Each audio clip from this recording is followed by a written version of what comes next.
And welcome to Spooky South Coast. Tim Weisberg here, along with the silent assassin Matt Costa and Stephanie Burke. Matt Moan, he's off for the holidays, but we have the entire Spooky Studio filled up with people. There's a lot of people here. Hold on, turn this on. No, keep that on. Put that there. Take that out. Take that out. Okay. I think I've reset myself properly. But we have joining us in the studio, co-hosting for tonight, we have John Brightman from Bright Star Promotions. Hello, John. How are you? How are you doing, buddy? Oh, look, see, he knows how to use the mic now. He's getting right up on it. We got Getting used to it. You've trained me well. and we have Porter here with us again too, and looks like you've got your own microphone too. So I do. I've got my own mic right in front of me, so I'm doing good. That's how you know that you're the paranormal celebrity in the room, because you have your own mic instead of having to share. Like I don't want to share with John. I offered to share. They're like, yeah, I don't know. Like, you got to get really close to share some of these microphones, and it gets kind of weird. Quick. Especially when we have not enough chairs either, and you have to sit on each other's laps to share the microphone. That's when it gets super weird. Yeah, I don't know if I want Porter sitting on my lap or massaging my leg. Who said he was going to be sitting on your lap? Yeah. Who's saying any of that? I'm not agreeing to any of that. Maybe you could have been sitting on his. Nah. I mean, it's Christmas. He's the one with the beard. I am. This is true. This is true. This is getting weird already. Yeah, you're not sitting on Santa's lap tonight. Well, I mean, Oh my God. if you want to, we can find you a Santa. If it's two things we have plenty of around Fairhaven, it's Santas and Jesuses. Oh, really? So That is true. we have plenty of That's those. true. It's the perfect place to celebrate Christmas. Did you hear the story? Did I tell it when you were here last week about the Fairhaven Jesus? The last time you were here, was that last so. week? Yeah, I think you talked about it. So there's literally a guy that walks around this town dressed as Jesus. He moved to Florida, didn't he? Yes. Yes. Yes. So you never know. I'm assuming he's down there now because it's winter, but you never know when he's just going to pop into the window looking for early birthday presents. So Interesting. we can share those with him. So how's everybody doing tonight? Great. How are you? I'm spooktacular. I knew that was coming. He says with little conviction. Well, I went shopping before I came here, which is always a good idea. All right. Isn't it fun this time of year? 2 days before Christmas. Oh my gosh. Yeah. Well, it just doesn't make any sense. If you're running like an Old Navy in Wareham, you would think that you would have enough people to work the registers. Like, did you not think people were going to come out shopping, especially when you're like open till midnight or whatever? Did you not think people were going to want to come in and buy things, that you should have people at the register to ring them up? And then, of course, everybody that was at the register in front of me had an issue. Naturally. Mm-hmm. Like two people decided that was a great time to apply for the Old Navy card. Oh, yeah. And then another lady was trying to use her Old Navy card, but it wasn't letting her. So, of course, they have to do that thing where the manager has to call them, and then they have to have the lady talk on the phone. But instead of being like, let's put your stuff aside and you can just be next, when they just left that register tied up and all kinds of stuff like that. So I'm like, come on. People are miserable. Right. And not only are they miserable, but like add into it the rain and everybody getting soaked and Right. people not wanting to run from place to place. And it was a bad idea. It's terrible. I don't know why I chose to go down. I was just sitting at the house all day being like, I'll just go right before I leave for the show. Like, I don't need to go now. It's fine. I like to go the weekend of, the couple days before Christmas, because they have good sales and I can get multiple gifts instead of one with what I budgeted. But sometimes I wonder if it's not worth just becoming one of those online shoppers. Listen, I swear by online shopping. It's a lot easier. Get on there, order it. It shows up on the front porch. I'm done. I don't have to fight the crowds. Well, there's been all those stories this week too about people who have people coming to their front door and stealing packages right off their front door. Right. Which kind of bothered me, because like I'm looking at some of the people online that are complaining about this, like and putting, and it's not even if somebody stole their package. Like, I would feel bad if somebody stole their package, but they're like, oh, somebody came up on my front door and was like jiggling my door handle and everything, and they're putting up this like full color, high definition security footage, and I'm like, you live in the ghetto, Right. and I like don't you don't have understand any, like, you're complaining you don't have any money, and you've got better surveillance equipment than the ghost hunting teams that we know. Yes. Yeah. Like, I don't know, like, I think, like, Porter, if you're going to use a security system for a show like Haunted Towns, you would think you could at least have the same quality as somebody who's just trying to protect their weed from getting stolen from their house. But This is getting real right now. This is getting real. and besides, like, why do you even need that high-tech security system anyway? You've already got 4 pit bulls in the apartment anyway. Right. But So- it's legal anyways now. Well, not the certain amount they amount. have. Well, Yeah. this is true, but still. It's not recreational use when you have it by the So pounds. did you hear the story before we get into paranormal topics? The grandparents? This is a little weird. That was a very interesting story yesterday where a couple in their 80s driving from California to Vermont gets pulled over, and when they get pulled over, and the funny part of the story is, you know why they got pulled over? No. Because they didn't use their turn signal. I would have thought that an 80-year-old couple driving from California to Vermont would have their turn signal on the whole way. But for some reason they didn't use their turn signal, so that leads to them getting pulled over. And when the cops get close to the car, all they can smell is weed. And then they get up there and they find out there's 60 pounds of marijuana in the car. And so they ask the people, "Why are you driving around with 60 pounds of marijuana in the car?" "Well, it's a Christmas gift." Yeah. So They said the street value was $336,000 or something like Something that. like that. I read it. that's a hell of a Christmas gift. And Right. that takes care of a lot Right. of glaucoma. Yeah. Yes. Thanks, Grandma. Cancer, glaucoma. They were 80 and Yep. 83. I couldn't believe that. It could see perfectly too. Right. I'm Now sure. you wonder why. They could see things that we can't.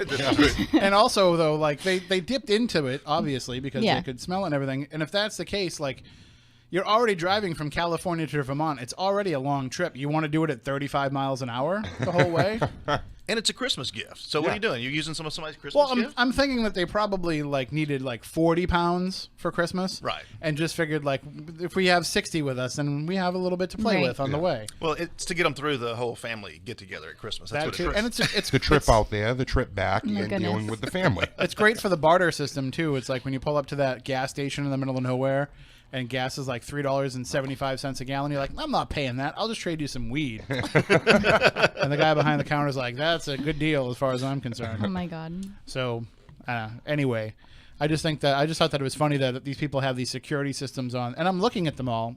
I was watching CNN too earlier, and they had a whole bunch on them, and I was like, maybe we're doing it wrong with the surveillance systems that we're using. Like maybe it's time to stop using like these old DVR systems that we've been hung up on for years and be like, let's just get like the Ring doorbells and put those all over haunted places, because those pictures are phenomenal and they have night vision and everything. So, and a doorbell, so they can ring the doorbell. and it's what's really funny is like we do this thing where, and it's not just for television, it's paranormal investigators do it too, where we set up all these cameras all over the place, and then we have one person who doesn't participate in the investigation who just sits there and watches the video, which of course has value in it too. But some of these fancier systems, like you can watch them on your phone, so you can be watching one room on your phone while you're in another room, and like there's just way more possibilities, and we're stuck on. And I still see people saying like, I just bought a $4,000 DVR system. I'm like, where'd you go to buy it? Because you can get it for $150 now at Walmart. Ripped Yep. off. Right. So, I don't know what Santa's bringing you guys, but if it's a new DVR system, just be aware that you could probably have gotten a better deal. I don't plan on it, so we're good. Those, I don't see the need. Nope. When we do stuff, what do you need? What you can? Oh, yeah, we're going over the air. Thanks. How'd you figure that out? I just glanced over. I saw the red. Okay. Well, can I go back? I should go back over the air anyway. Go back over the air anyway and say, anybody? We didn't swear yet, right? No, we're good. I don't think so. We should. I don't think anybody did. I think we were all good. Thankfully, nobody listening to the NFL game tonight on WBSM. There's no way that anybody. They're all watching the Spooky South Coast stream Of course they are. because they're like, this is Saturday night. This is Spooky South Coast night. So I was thinking that tonight we would discuss a couple of big topics that have been going around in the paranormal world.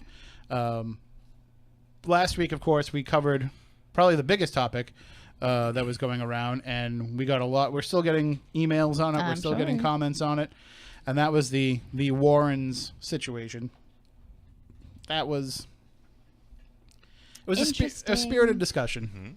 I will say, and people came down on different sides of the issue, and people had different thoughts and feelings about not only what the Warrens were supposedly doing, but also how they were portraying themselves in the public.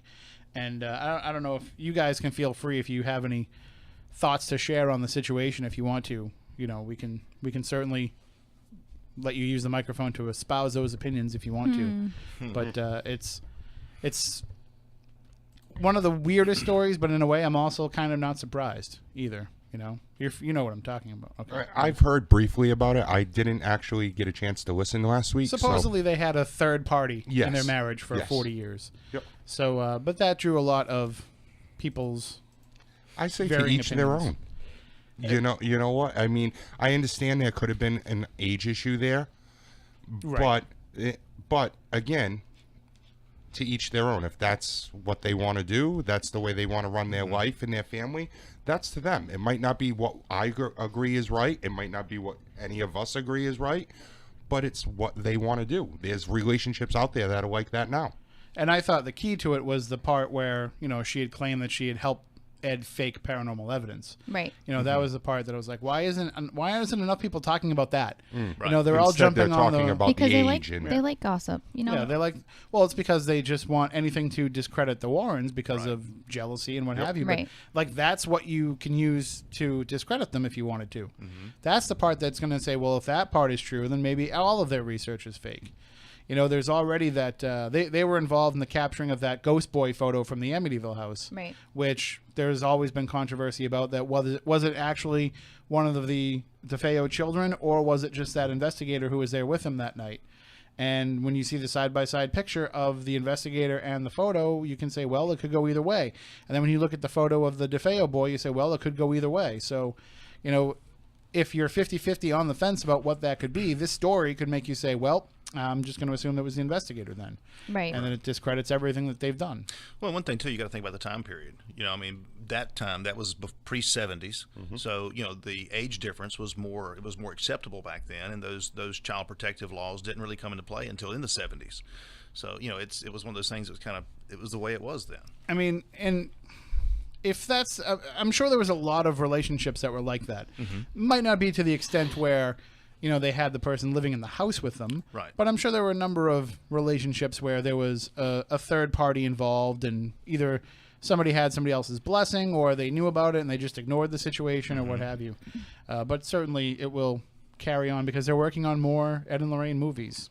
More Conjuring That's what movies. I've heard. Yeah. That's So what I've heard. that's going to bring up more crap when those movies come out. yeah. And While we're talking about that, because I heard that there is another Amityville coming out, possibly. well, there is. It's already been completed, but it was supposed to come out in October, and they've been sitting on it. But now, did that guy supposedly buy the house? The one that's been accused of all this stuff that's been going around, the famous Harvey Weinstein? Yeah. No. Is he the one that bought the house? No, from what we've been told, it's somebody else. Okay. That's kind of on the fringe of the paranormal horror world. Okay. But we haven't gotten any Because confirmation I had on that heard yet. that Weinstein was part of that. Well, they own the rights to the franchise. The Weinstein Group, Okay. the Miramax, own the rights to the films.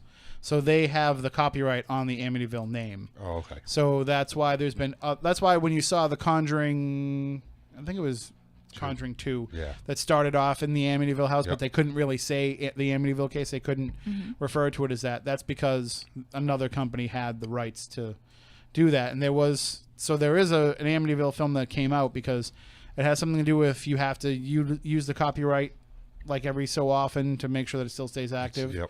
or else it can come back out. So they made a movie that was not really an Amityville film that had another story to it, and they just slapped the Amityville name on it. That's kind of like what's going on. I don't know if you've seen it. Steph might have seen it because she follows that page, on Facebook, the Comic-Con Yep. page there. I can't. Right. link I know it. what you're talking about. San Diego Comic-Con sued another Comic-Con for using a name, for using Comic-Con in its actual title. Well, that doesn't make any sense. It doesn't, but they won.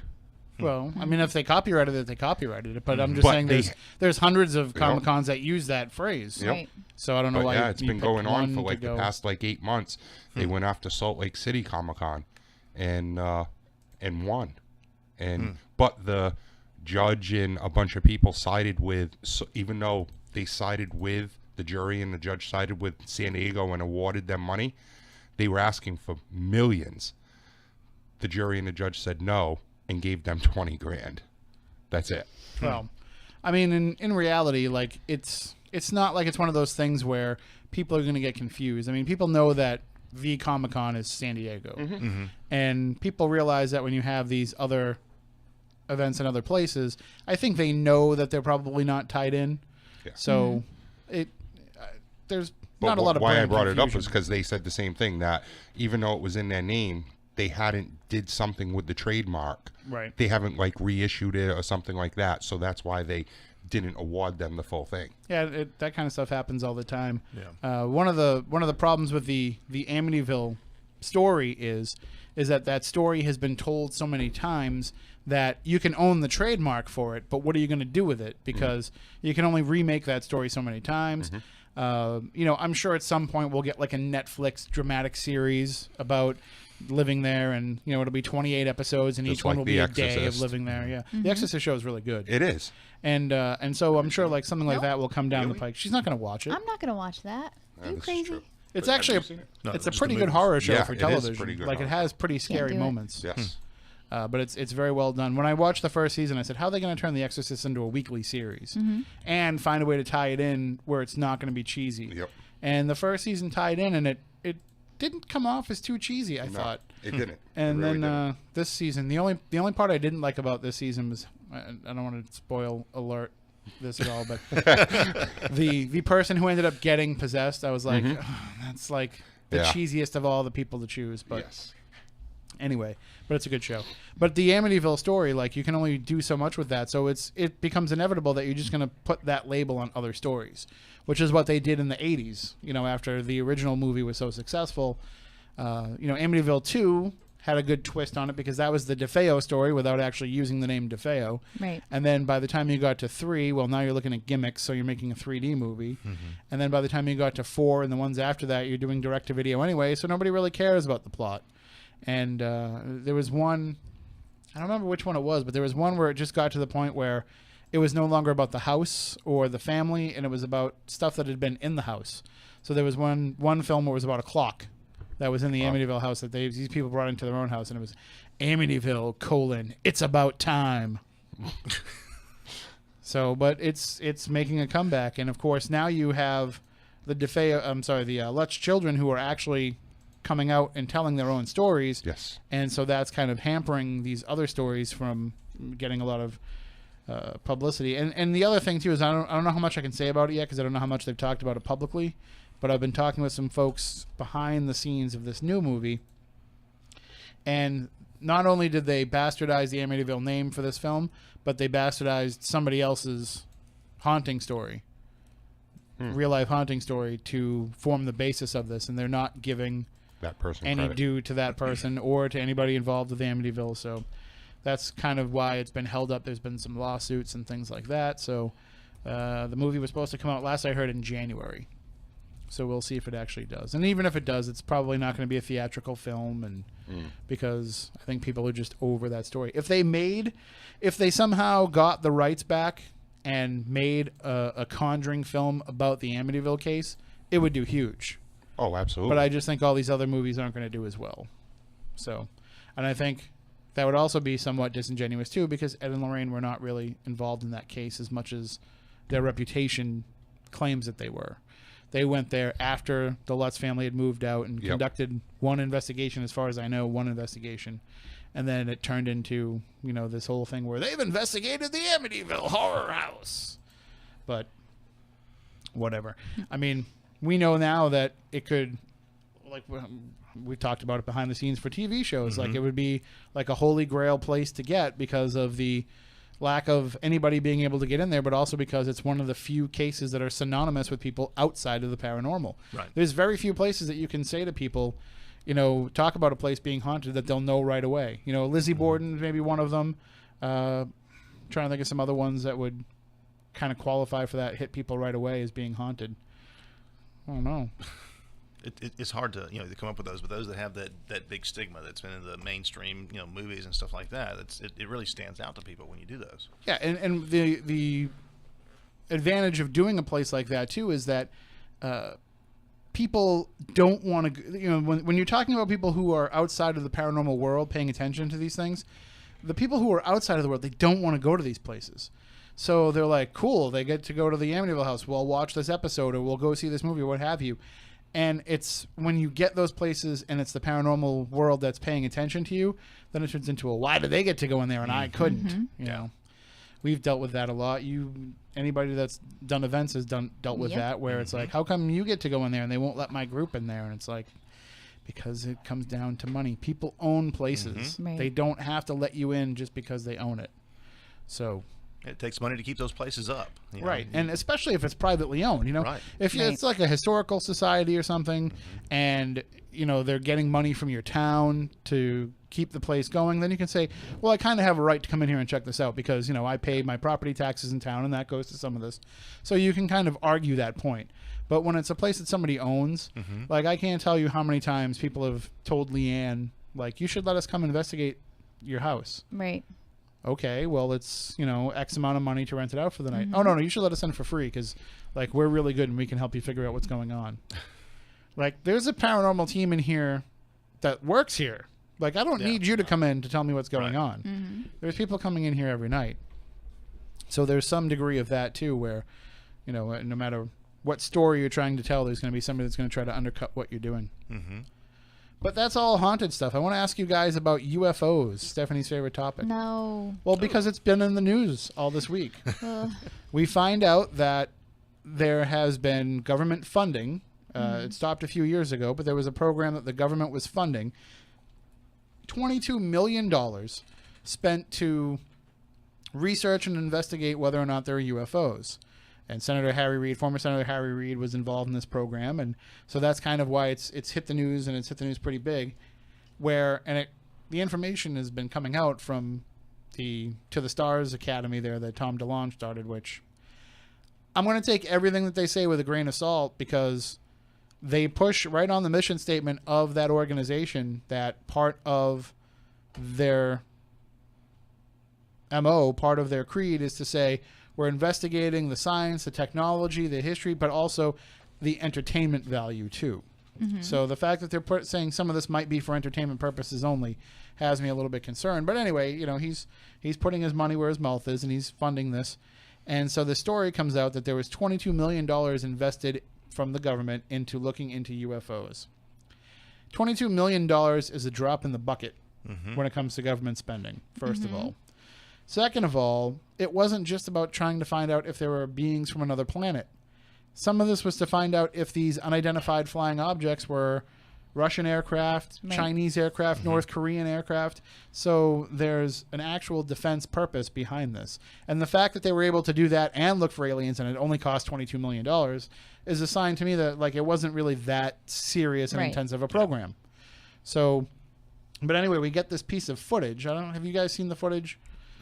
Matt, I don't know if you can bring it up there, but so this footage comes out where it's some fighter pilots, Navy fighter pilots, and they're I guess somebody saw it on a ship, if I remember correctly. One of the aircraft carriers saw it and pointed it out, so they sent birds up in the sky, or they had some guys that were already up in the sky, and they had them go to where it was, and they zero in on it, and they're following, you know how like the tracker will track the bogey no matter where it goes. So they're following it as it goes around, and it's doing like all these little different maneuvers in the air that most aircraft wouldn't be able to do. And so they're tracking it, and one of the Navy pilots has been going around and making the media rounds and talking about it. And I've been seeing this, and everybody's been asking me about it. They're like, you're a paranormal guy. Have you seen this UFO footage? And I have, and I'm not that impressed by it. I've seen more impressive things. And I can't understand why, for some reason, this clip has captured people's attention and made them think that there's something to this. Is it because we've even had military people that have come on. We've had Edgar Mitchell come on and talk about what he saw when he was out in space on a lunar mission. We've had people that have had the credentials before that have talked about this and have showed more convincing footage, but for some reason this is what's grabbing everybody's attention, and I don't know why. I don't know. Were you able to find it, Matt? If you want to run it there. I don't know if I can bring it up and show you guys. I want to try and do that, though, as we're talking about it. This is good radio. But it's also YouTube, so we can get away with it. So this might be it here. Yep, this is it right here. I'm going to start it over. All right, so this is what we're looking at. This is what they're talking about. This is the... So this is a thermal image? It's whatever they use on the on the plane. Yep. So if you watch it, it'll move around a little bit. I would assume that's some degree of thermal imaging there. Near San Diego, okay. So out there near Coronado. Like, there's actually audio with it. Should I play the audio, Matt? No, I should probably play the audio, huh? Is it? Huh? Does it add to it? Well, you can hear the descriptions from the pilots, so it's only 44 seconds. Okay. Let's see. Oh, I get this one. There's a whole fleet of them. Look on the ASA. My gosh. They're all going against the wind. The wind's 120 knots from the west. Look at that thing, dude.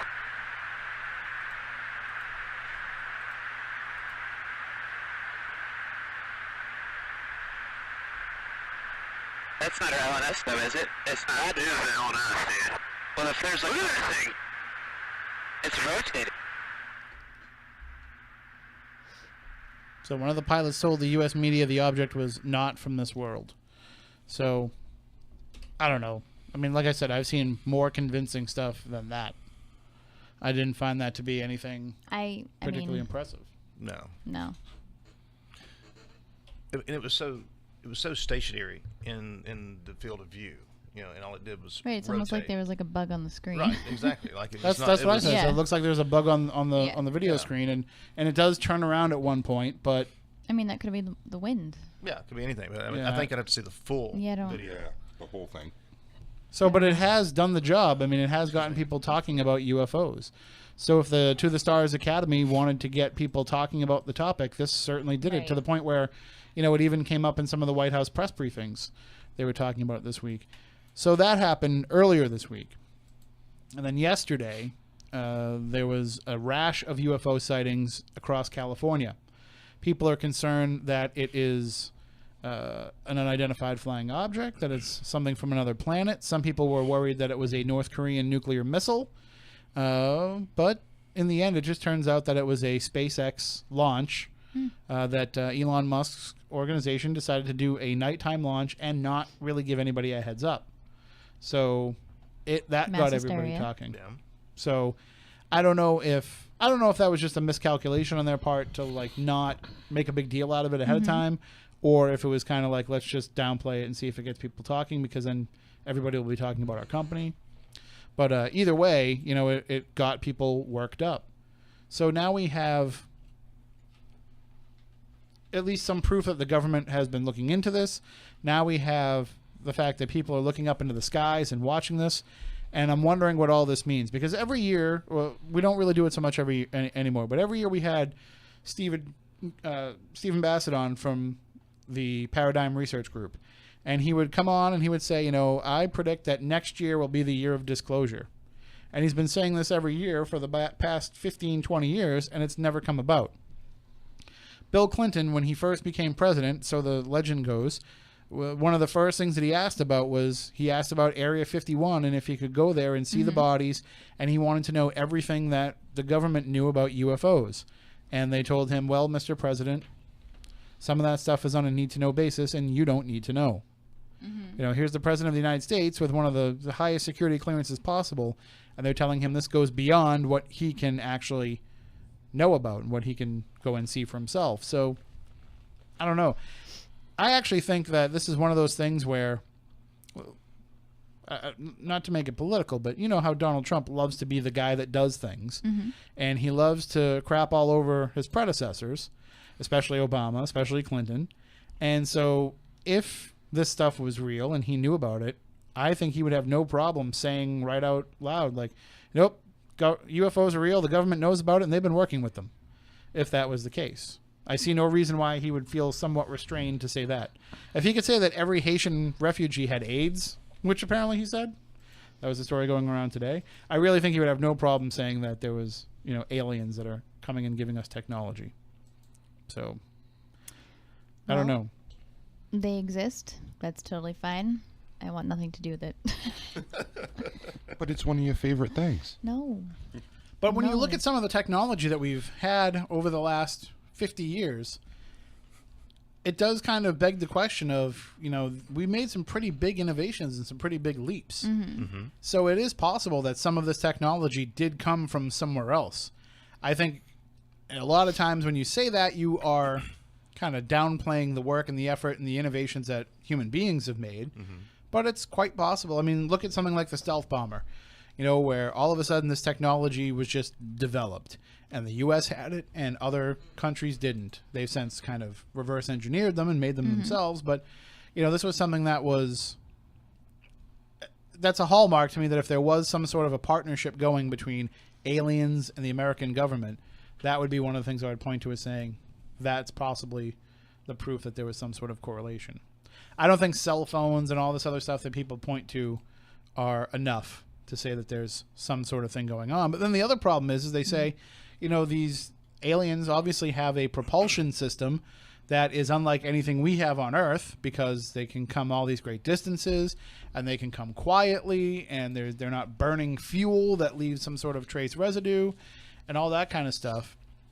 But if that technology existed and they had it and they tried to give it to us, there's no way the government would allow that to be put into our hands, because there's no way to regulate it, there's no way to tax it, there's no way to make money off it, there's no way to hold it down, there's no way to, and you would lose many business interests that support a lot of these politicians. So I can also understand that idea of wanting to kind of choke that technology from being put into the public's hands and saying, but also too, at some point you think they would be utilizing it themselves. So I don't know.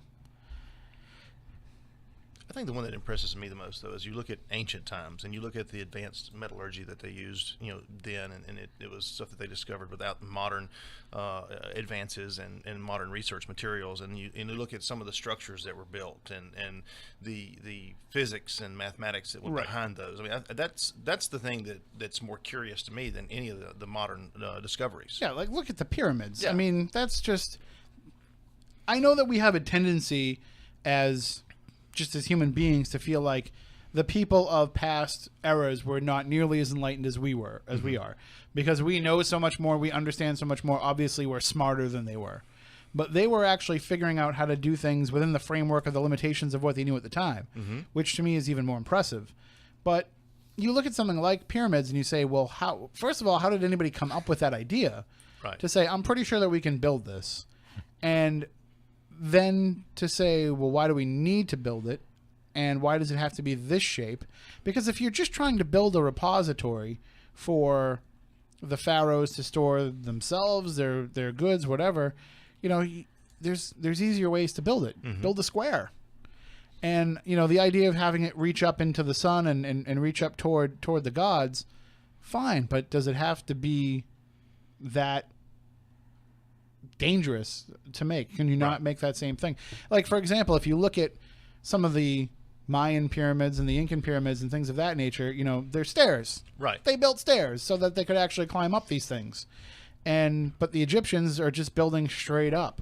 And it's just, when you look at it, it's a model of engineering that you just don't understand how they could have come up with that at that time. Yeah, I mean, it's geometrically perfect. And just the angles and the how tightly fit everything is. I mean, it's been there for how long, and it's still there. So I mean, it's one of those things that was engineered near perfect, compared to what we do today. Right. We build a house now that like we build buildings that in 20 years need new roofs. Right. Brand new schools that 20 years after they're built, the gym's leaking. So the fact that they could build something thousands of years ago that stood up in that type of environment, in that type of weather, what it has to deal with, and we can't even figure out how to keep our roof from leaking when it snows. I mean, that right there is evidence of alien activity for sure. Either that, or at least they were a lot smarter than we give them credit for of that time. So now I ask you this. If there, and I already know Stephanie's answer, so I'm just going to skip over her. But if there were aliens and alien technology and alien visitations, John, would you want to interact with one? Yes and no. I mean, yes, because I would want to learn possibly what they could show us, teach us, and maybe do things a better way. Because obviously, if they were able to build something, if they were ones that helped build the pyramid, they obviously know something better than we do, especially way back in that time.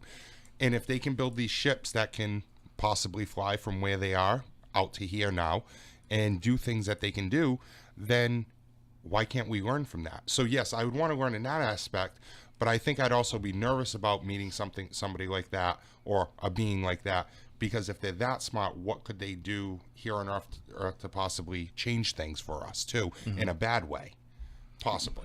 Part of it, though, is I think that if they could have done that, they would have already. I agree. You know, like Independence Day, where they just show up and they're like, Yes. "We're just gonna kill you." Yeah. Right. Like, we're not even gonna deal with you. We're just gonna squash you like bugs because we can. What about yourself, Porter? Would you want to? Okay. Yeah, I think so. I mean, even if you think about it, the term alien, it's something not of this world. So is that something that is more intelligent than us, or are you also talking about those single cellular organisms that may be living in far, in other galaxies or planets or whatever? Well, clearly we're covering the things that So use flying saucers. you're right. I don't know where you've been for the past 15 minutes or so. But Well, I'm getting to a point. But I mean, if you're going to interact with something, even if it is a single cellular or some smaller life form that is put on some type of ship that comes here, I think interacting with that as well and doing research with that and trying to find out and discover what's going on with those organisms might be able to lead to new discoveries for us as well. Yep. And those, if that entity that sent this ship or did arrive here, you have to wonder what their ulterior motive is. What are they here to explore? Are they here, like you said, with Independence Day, to do something greater, looking for a new home or whatever the case might be? But I think you would have to attempt to interact with them and attempt to find out what their reasoning is, what their purpose is, and then try to learn from them as well. And if they are coming here and they are, say, interacting with the government or some sort of, entity outside of the government, some sort of shadow organization, but if they're operating in conjunction with human beings here on Earth, what's with the abductions? What's with taking people against their will?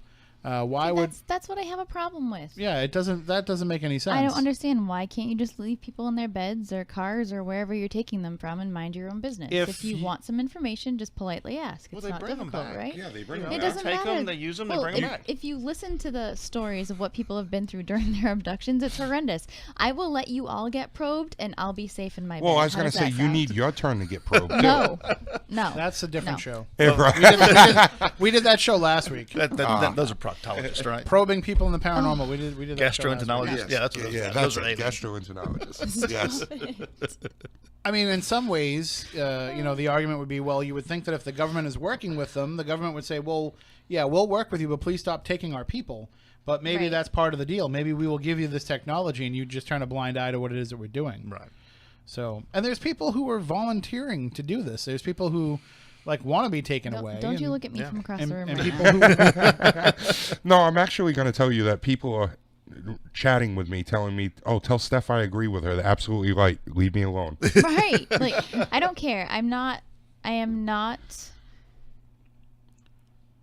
ignorant to the fact that there is, higher intelligence out there, and the universe is vast, and obviously there's something has to be going on. That's a silly statement if you don't believe in that. But it's a fear. We've talked about this multiple times with different people. What if they come here and they say there were no abductions, we've never done that, this is just people who are messed up, have problems, what have you, we've never been here before, this is our first visit here, we're friendly, we want to get along, we want to work together.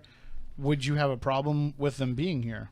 I don't have a problem with them being here. The thing I don't like is taking somebody against their will and forcing them to do something. Or, I mean, if you read the stories of people's experiences, they're laying there, paralyzed in fear, and these beings are doing things to their bodies, or doing whatever it might be, and they have zero control over it. And maybe it's just a personal control issue, I don't know, but it's a safety thing.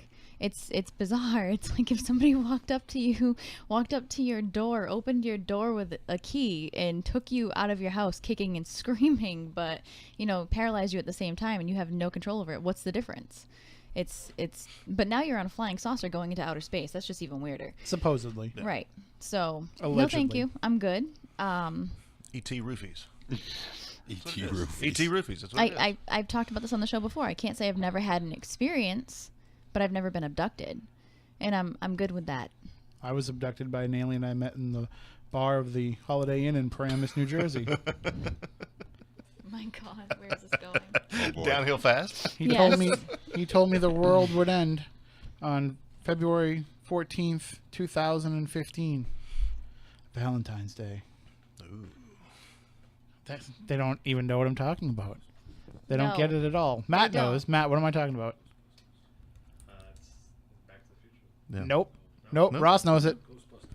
Ghostbusters 2. Oh, Yep. 2. Okay. The very beginning.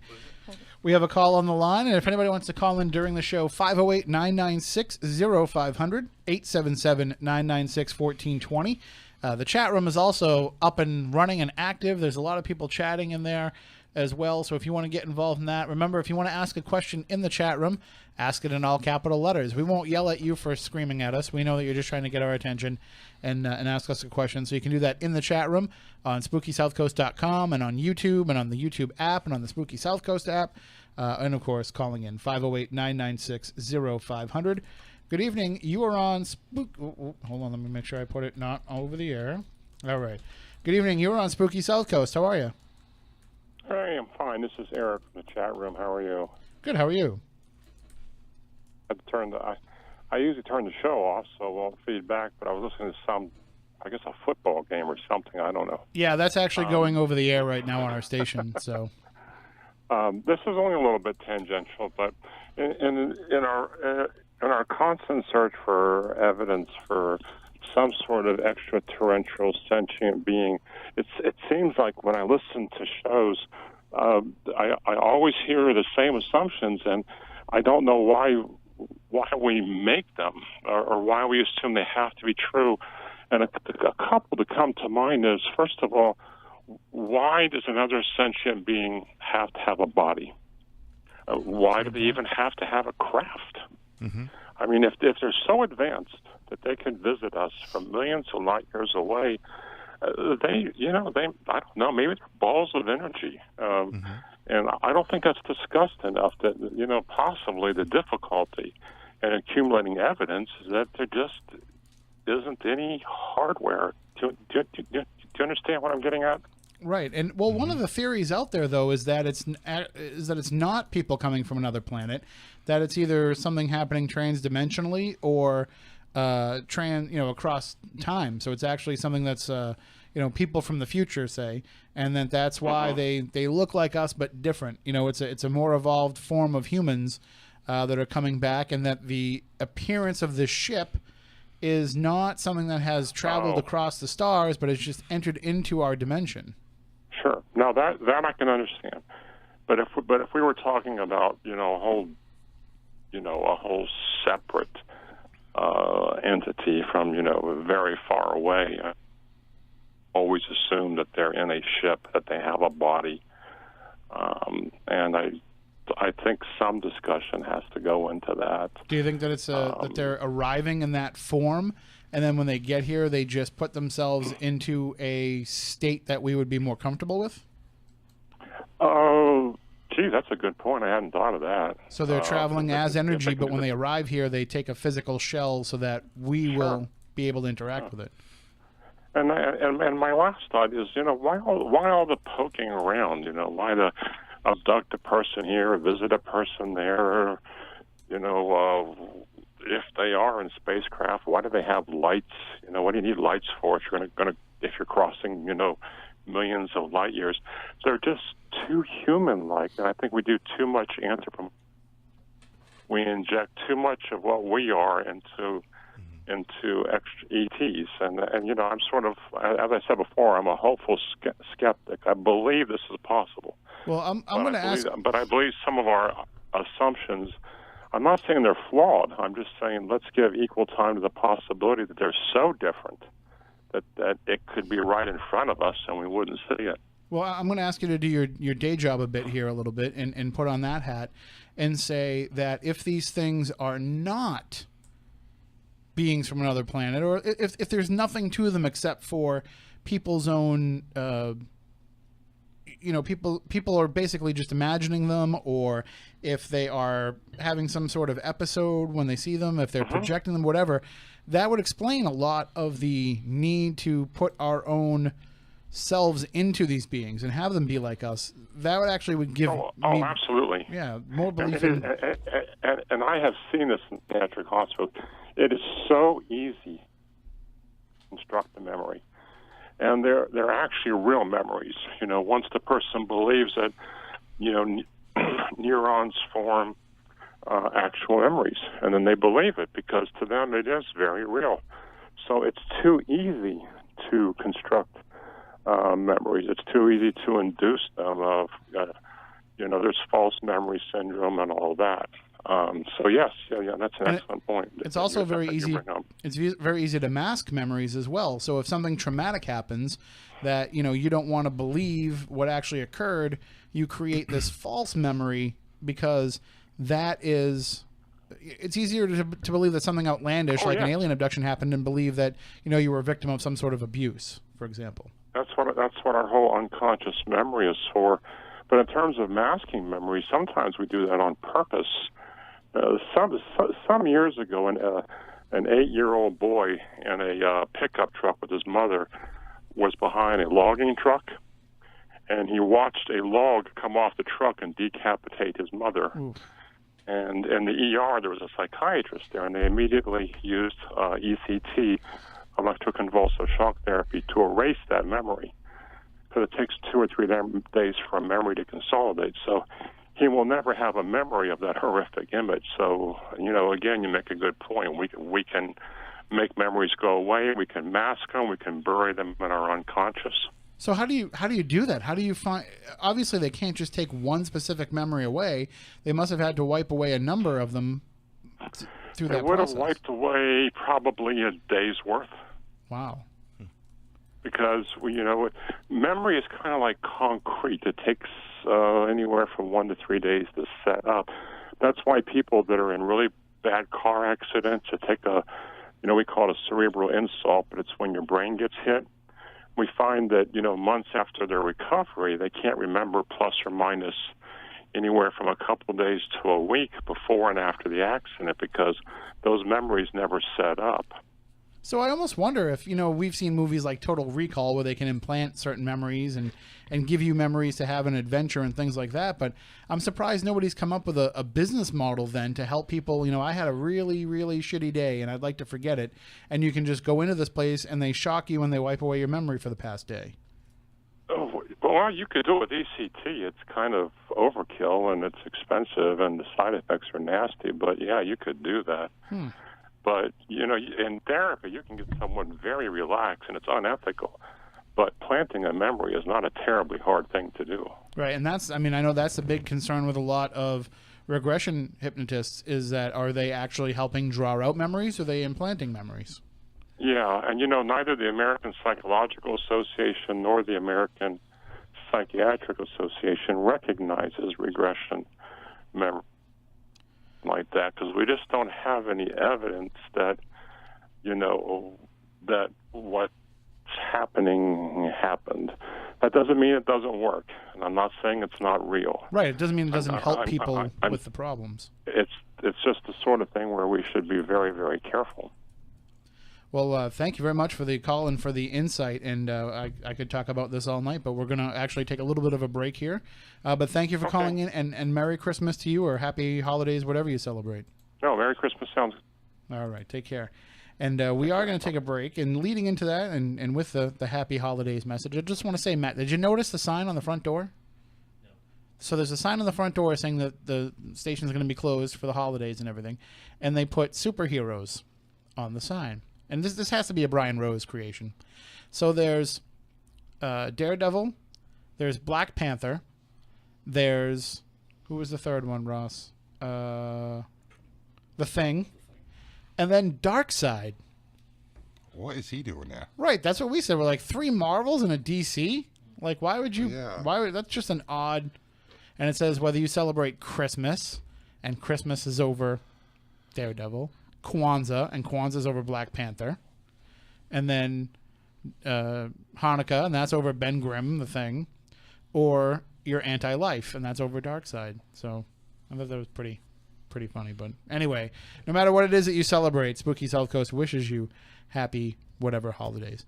I know that there's a huge issue about whether or not you can say Merry Christmas to people, and I don't buy into that. Like, it doesn't matter, man. Like, You're just saying something nice to people. It doesn't yeah, matter. it's just a greeting. It doesn't mean anything Right. behind it. It's just some sort of a thing to say to people.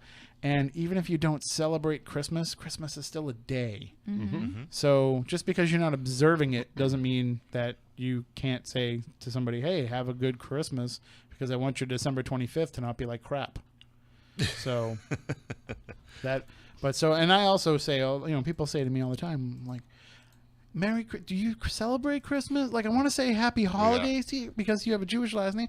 Like, no, I celebrate Christmas, but I usually say Merry Christmas to people first because then they don't have to try to go through that crap with me because I said Christmas. So then I'd be like, is it Hanukkah that you celebrate? Or That's why I just say the happy holidays. It's a safe way. There's just oversensitivity to stuff. It is. It Yes. is. Well, I would say that. I would always say happy holidays when I was doing the Saturday morning show when I would hang up on people. I would say, have happy holidays, talk to you next time and everything. And people would say, why are you saying happy holidays? You could say Merry Christmas, the war on Catholics here. And I'm like, no. I'm saying happy holidays because I don't know if this person's going to call in next Saturday morning when it's, a day before New Year's Eve. So I'm just saying happy holidays to cover both. There's multiple holidays. So it's not like I want to come back. When I left Old Navy, I say happy holidays because I don't plan on going back there before New Year's to say, and happy New Year to you as well. So I think we need to I'm beat not- the bah humbug out of you before I'm not we going- come back for the second half. You this were an is- angry elf tonight. this is not bah humbug. anymore. This is not negative. This is just an explanation of I know. like it's we, just, we get too it's wrapped not up in your, stuff. your happy self. When am I ever happy? That damn Christmas shopping did a number on you. When am His I face ever is all happy? red. This know. This is just me Getting Pressure's angry. high. Yeah. as I normally am. All right, Matt. What do you want me to do? You want me to just play the music again? Sure. Yeah, we'll do that. We'll be right back with more Spooky South Coast.